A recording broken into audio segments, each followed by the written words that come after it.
प्रसंग आता है, एक जरत्कारु नाम के ब्रह्म ऋषि थे। ऋषि और भक्त में बड़ा अंतर होता है। वो तपस्या प्रधान, जैसे दुर्वासा ऋषि तपस्या प्रधान थे, वो बाल ब्रह्मचारी और तपस्या से युक्त एक दिन भ्रमण कर रहे थे, तो आवाज आई, मेरी रक्षा करो, मेरी रक्षा करो। तो उस आवाज की तरफ बढ़े तो देखा कुएं में उल्टा लटके हुए हैं बहुत से ऋषि, और एक केवल तंतु है, एक केवल तंतु है जिसमें दो चूहे लगे हुए उसको भी काट रहे हैं, एक काला और एक श्वेत। तो उन्होंने देखा और दयालु हो गए कि ऋषियों, मैं तुम्हारी कैसे रक्षा कर सकता हूं। तो उन्होंने कहा कि ये जो दो चूहे हैं रात और दिन हैं, और जो हम लोग हैं ये तुम्हारे पितर हैं। ये चूहे तुम्हारी आयु को काट रहे हैं, एक तंतु हमारे कुल में केवल तुम ही हो, और तुमने तपस्या की ठान ली, ब्याह किया नहीं, गृहस्थ धर्म में गए नहीं, पुत्र हुआ नहीं, तो तपस्या में भक्ति में एक दम है कि सब ऋणों से मुक्त कर देगी। ये बात ध्यान रखना, तपस्वी अलग है, भक्त अलग। इसलिए पीछे चर्चा आई थी कि तपस्वियों से भी अधिक, ज्ञानियों से भी अधिक, कर्मकांडियों से भी अधिक वो मेरा भक्त योगी होता है। तुमने तो ब्याह किया नहीं, तो अब ये तंतु रात दिन तुम्हारे जीवन को काट रहे हैं, जहां तुम खत्म हुए हम सब नरक में गिर जाएंगे। पितरों ने कहा, तुम पितर ऋण से युक्त हो, मुक्त तभी होगे जब ऐसा करो। वो दृश्य खत्म, अंतर ध्यान हो गया। वो बड़े दुखी हुए कि क्या करें। तो उन्होंने मन में निश्चय किया कि ब्याह तो करूंगा पितरों के उद्धार के लिए। इतने बड़े तपस्वी हैं जरत्कारु जी, बड़ी महिमा है, लेकिन बात यहां फंस गई, पितृ।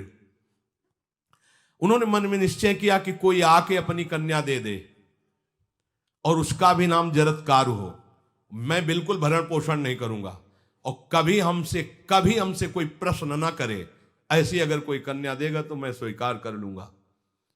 अब ऐसे ना नगर जाना है ना किसी से बात करनी, तो वृक्षों से कहते अपने पितरों के उद्धार के लिए मैं चाहता हूं कि कोई पाणी ग्रहण संस्कार करा दे, कोई हमारे नाम की कन्या को दे दे, और ऐसा ऐसा व्रत है।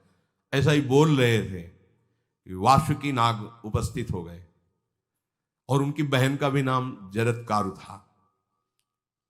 उन्होंने कहा, सुनिए महाराज, मैं नागराज वासुकी हूं, सब देव रूप में, कोई ऐसे नहीं सांप वैसे बने, देव रूप, और सुंदर कन्या जरत्कारु। बोले, ये कन्या मैं आपको समर्पित करता हूं, हमारा सौभाग्य होगा आप जैसा महर्षि हमारी बहन का पति बने।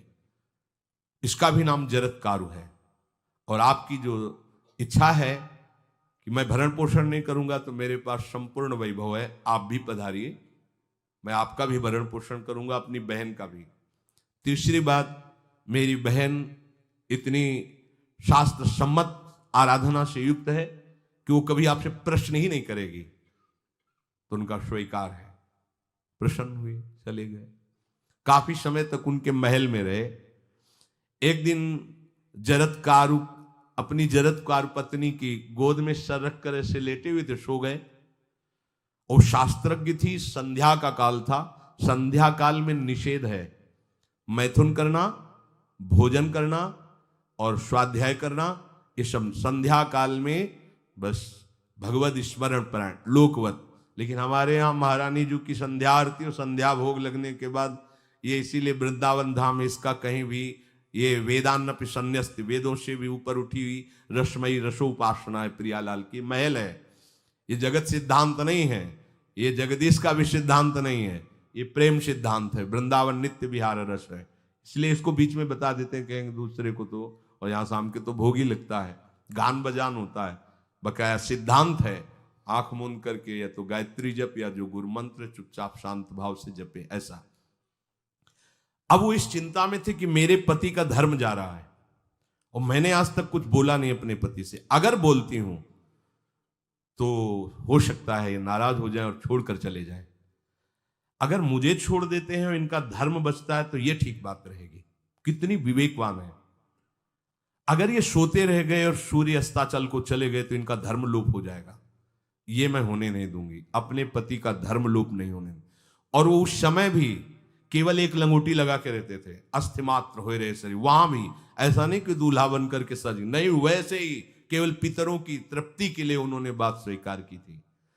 उन्होंने कहा महाराज उठिए, संध्या का समय है, शास्त्र निषेध करता है इस समय सोना नहीं चाहिए, नहीं आपके धर्म का लोप हो जाएगा। महाराज उठिए, सूर्य अस्ताचल को बस पहुंचने ही वाले हैं, उठिए। उठे एकदम लाल आंख करते हुए, तुमने हमें टोका कैसे, तुमने हमसे प्रश्न कैसे कर दिया, मैं अभी तुम्हारा त्याग करता हूं। बोले स्वीकार है, आपके धर्म का लोप ना हो। कहीं सूर्य अस्ताचल को चले गए, आपने अर्घ नहीं दिया तो जीवन भर की आपकी उपासना में कलंक लग जाएगा कि आपने संध्या काल में शयन करते हुए सूर्य आराधना नहीं की, आपके धर्म का लोप हो जाए। बड़ा सूक्ष्म धर्म का विषय। तो उनका सूर्य की ताकत कैसे कि मैं सोता रहूं और वो अस्ताचल को चले जाए, ऐसे महात्मा थे। का सूर्य की ताकत कैसे, भगवान व्यास देव जी ने लिखा है, किसी कहानी की बात नहीं। सूर्य की सामर्थ्य कैसे है कि मैं अर्घ ना दूं और अस्ताचल को चले जाएं, सूर्य तब तक रुके रहते जब तक मैं सोता रहता, पर तुमने टोक दिया, अब मैं चला। जब चले तो उन्होंने कहा हमारे गृहस्थ धर्म का जो फल होता है, आपके पाणी ग्रहण स्वीकार का जो फल होता है, उसको बिना दिए आप कैसे चले जा रहे हैं। तो उनका आस्ति वो है, चले गए।